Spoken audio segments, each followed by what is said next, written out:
Good morning. Let us pray. Heavenly Father, we commit to you our time together as we study your words. Praying, Father, that may your anointing be upon your servant. Speak in my heart and speak in the hearts of those people who are going to listen today. Thank you, Lord. In Jesus' name, amen. Lesson on Life, Part 9. What are the things that we must do to pass from death to life? Sa mga una nating aralin, natutunan natin na for the wages of sin is death. And then, God gave His Son, Jesus Christ, His only Son, so that we will not experience that death.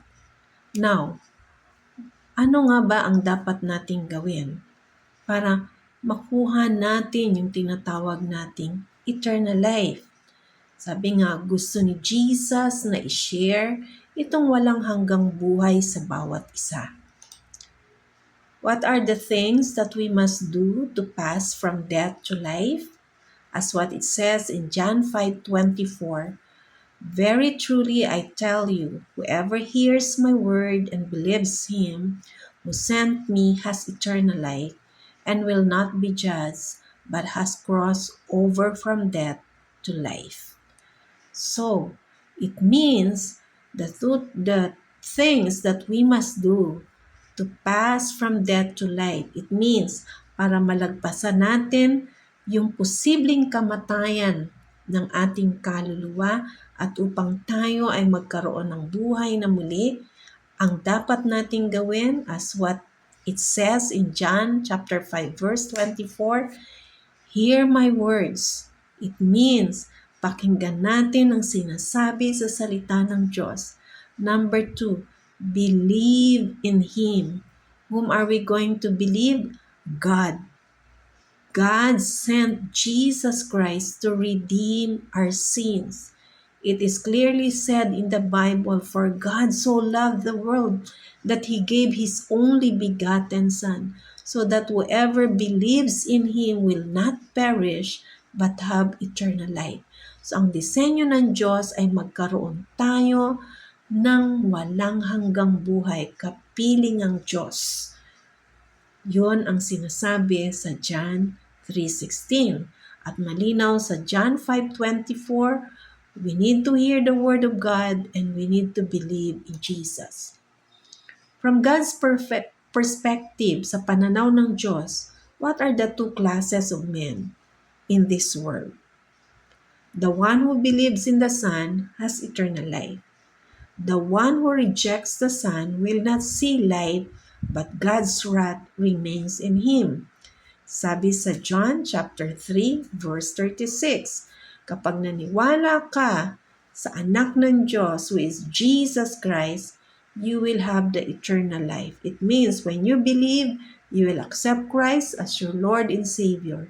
And then the other kind of man, the one who rejects the Son, yung hindi mo tatanggapin at hindi mo paniniwalaan na si Hesus Kristo ang tanging daan ng ating buhay patungo sa Diyos. At anong mangyayari sa atin? We will not have life. Anong mangyayari sa mga taong hindi tatanggap kay Hesus Kristo at i-reject siya? Will not see life. But God's wrath remains on him. Mananatili ang galit ng Diyos sa kanyang kasalanan at hindi niya makikita ang buhay. What will happen to each class? The one who believes in the Son has eternal life. The one who rejects the Son will not see life. Sabihin, if you believe in Christ, you will have the eternal life. But if you will reject Jesus Christ, you will never have the eternal life, but you will have the wrath of God. Apart from choosing to believe on Christ, is there any other way for you to have eternal life? Salvation is found in no one else. For there is no other name under heaven given to mankind by which we must be saved. So walang ibang source of salvation. Only Jesus Christ is the only way. As what it says in Acts chapter 4 verse 12. Jesus answered, I am the way and the truth and the life. No one comes to the Father except through me.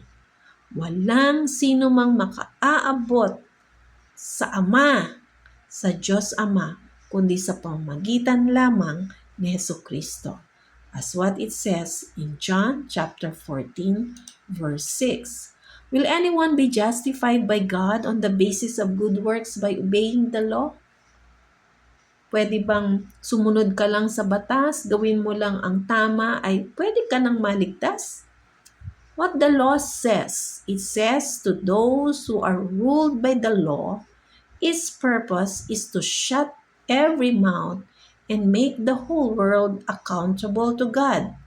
So no one will be considered right with God by obeying the law. Instead, the law makes us more aware of our sin, as what it says in Romans chapter 3 verses 19 to 20.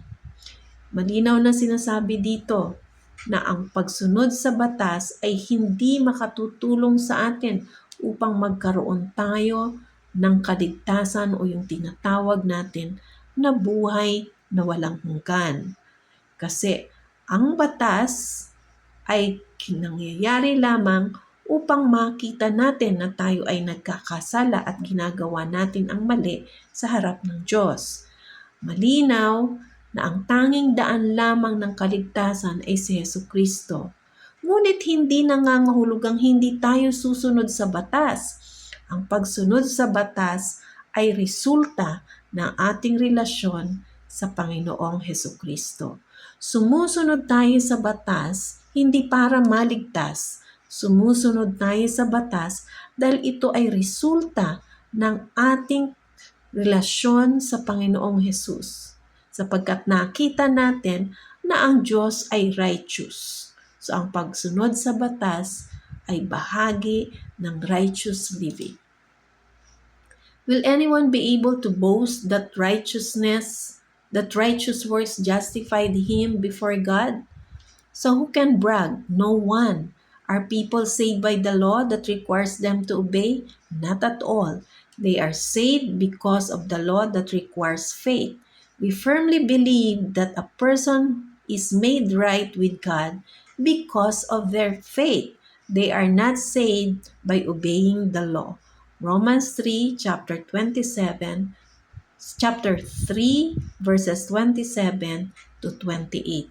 Malinaw na sinasabi dito na ang pagsunod natin sa batas ay resulta ng pananampalataya natin sa Diyos.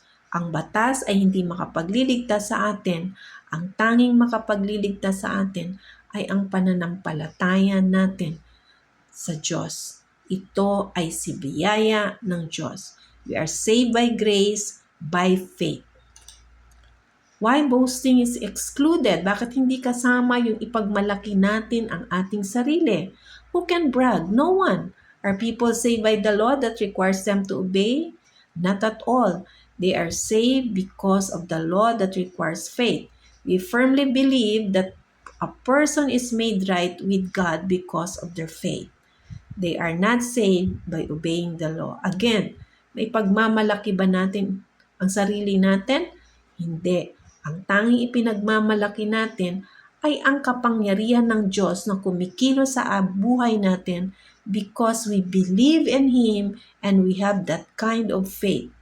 That's the reason why only God we can boast. Ang Diyos lamang ang pwede nating ipagmalaki, hindi ang pagsunod natin sa batas. In your life as a believer of Christ, were there moments that human pride entered in your heart more than being proud of the Christ in you? Ang Diyos ba ang pinagmamalaki mo sa sarili mo? Hindi ang iyong sarili. Ang Diyos ba ang pinagmamalaki mo sa buhay mo? Yun ang dapat. God's desire for us is to do good works for His glory alone. Yun ang disenyo ng Diyos. Words to ponder. Sabi sa Romans 12, chapter 12, verse 2, do not be conformed to this world, but be transformed by the renewal of your mind, that by testing you may discern what is the will of God, what is good and acceptable and perfect. The danger for us Christian is to pattern our thinking and way of living according to this world. Paul calls us to a change of mindset that results in us knowing and doing God's will. Kapatid, kung hindi mo pa tinanggap si Yesu Kristo, here is the prayer of acceptance. Pray this and have a personal relationship with Jesus because we cannot hold what is tomorrow. Lord Jesus, I need you. Thank you for dying on the cross for my sins. I confess all my sins. I now accept you in my life to become my Lord and Savior. Thank you for forgiving my sins and giving me eternal life. Please take control of my life and make me a kind of person you want me to be. In Jesus' name, Amen. Kapatid, if you do this prayer, if you've done this prayer and you accepted Christ as your Lord and Savior, the Holy Spirit is now in you. Ang banal na Espiritu ang gagabay sa iyo sa iyong paglalakbay dito sa lupa.